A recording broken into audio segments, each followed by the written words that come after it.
Bill from Crossville, Tennessee has a sinking feeling. No, he's actually replacing one. Oh. Okay. Bill writes, it's a Kohler farm sink, and it's a retrofit made to fit the current cabinet he has right here, this cabinet right here. Yes. Okay? But here's the challenge. Do you see that granite in front of it? Yeah. He says he's got to cut that 4-inch granite slab off of there, and he's worried about how to do it so it won't crack the rest of the counter.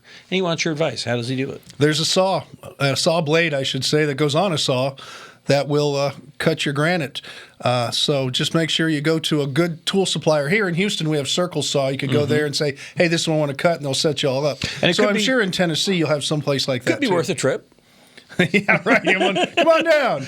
No. Yeah, and look at it this way, Bill. You could tell your wife, here's why I haven't done it yet. I got to get to Houston to buy that blade.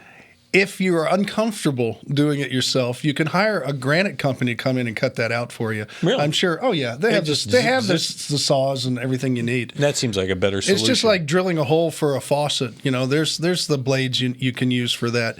And so if you just they know what they're doing, they can cut that. That's actually going to be pretty easy to do. Yeah, just because you have a Dremel kit doesn't mean you can do your own fillings. Okay, that's true. Sounds like it when you go to the dentist, right?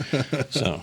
I don't know. Recently. Haven't ever had a filling. Anyway, okay, so maybe a granite company is the answer. Yeah. All right, that sounds like the smart way to go.